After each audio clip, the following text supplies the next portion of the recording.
dalam rapat paripurna DPR RI hari ini.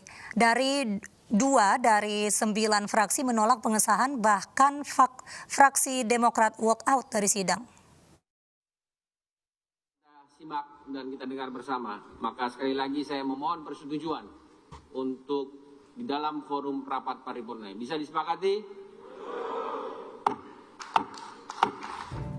Dewan Perwakilan Rakyat mengesahkan rancangan Undang-Undang Cipta Kerja menjadi undang-undang dalam rapat paripurna di DPR hari ini. Hanya 2 dari 9 fraksi di DPR yang menolak pengesahan RUU Cipta Kerja.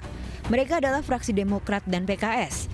Sementara 7 fraksi lainnya menyetujui adalah PDIP, Gerindra, Golkar, PKB, Nasdem, P3, dan PAN. Setiap fraksi pun diberikan kesempatan untuk menyampaikan pendapat selama 5 menit sebelum undang-undang disahkan dalam sidang paripurna. Seharusnya pengesahan Omnibus Law Cipta Kerja menjadi undang-undang dijadwalkan pada Kamis mendatang, tetapi dipercepat hari ini. Pihak Balik mempercepat masa sidang karena alasan pandemi COVID-19. Undang-Undang Cipta Kerja terdiri atas 15 bab dan 118 pasal.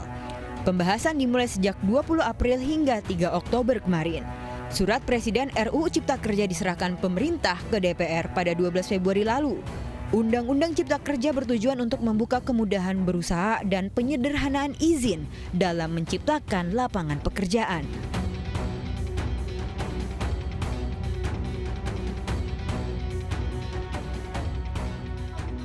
Pimpinan, rakyat di luar bertanya-tanya, kawan-kawan semua di ruangan ini. Jangan sampai ruangan ini menjadi... Pak Iwan, saya minta substansinya apa? Sebelum pengesahan RUU Cipta Kerja, interupsi terjadi di tengah sidang. Fraksi Demokrat berkali-kali interupsi saat pimpinan sidang akan memberikan waktu kepada pemerintah. Mulai dari Irwan, fraksi Demokrat daerah pemilihan Kalimantan Timur. Lalu Didi Samsudin, fraksi Demokrat dari daerah pemilihan Jabar 10. Kami meminta di voting saja. Ini bukan masalah menang dan kalah. Ya, Pak Didi, cukup. Tetapi Anda tidak usah mengajari kami. Saya tidak mengajari saudara pimpinan. Dan puncaknya saat Beni Harman dari daerah pemilihan NTT menginterupsi. Fraksi Demokrat menolak pengesahan RUU Cipta Kerja karena sejumlah pasal dinilai mengakomodir kepentingan pengusaha dibandingkan pekerja. Sebelum pemerintah dikasih kesempatan. Saya mengatur kami dulu. Tidak, kami dulu. Kami persilakan kepada pemerintah. Tolong Pak Ketua, baca pasal ini. Baca ini. Saya baca, Pak Beni bisa dikeluarkan dari ruang paripurna. Kalau Anda tidak mengikuti aturan mekanisme. Tidak, saya ngatur di dalam rapat. Tolong saya diinterupsi. Akhirnya fraksi Demokrat pun memutuskan walkout dari sidang saat Menteri Perekonomian Erlangga Hartarto hendak menyampaikan pandangan pemerintah.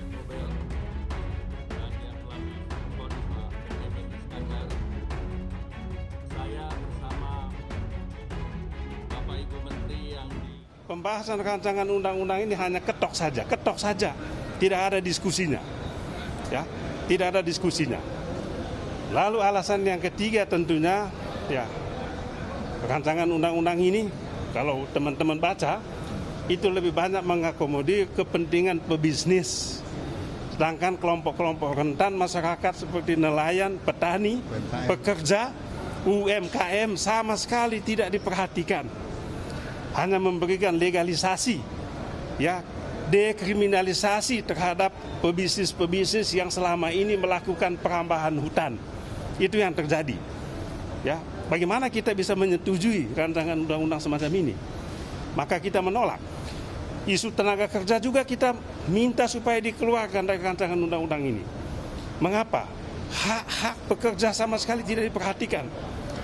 Yang paling nyata itu adalah ketentuan tentang pesangon. Pesangon itu sesuai dengan undang-undang existing itu 32 kali gaji. Ini dipotong. Pengusaha hanya tanggung jawab 16 kali. Lalu pemerintah dikasih tanggung jawab 9 kali. Tapi itu pun mekanismenya asuransi. Coba bayangkan, mulai melalui asuransi jaminan kehilangan pekerjaan. Duit dari mana pemerintah bayar itu? situasi ekonomi sulit begini. Ini yang kita dari awal tentang ini, jangan dong. Jangan manfaatkan COVID ini, jangan atas nama COVID ini, pengusaha-pengusaha ini, pebisnis-pebisnis ini memanfaatkan kondisi, kemudian memaksa presiden untuk mengesahkan rancangan undang-undang yang menguntungkan mereka. Setelah ini nanti akan ada PHK habis-habisan. Dan kalau PHK maka dengan undang-undang ini nanti pesangon akan dibayar jauh lebih murah.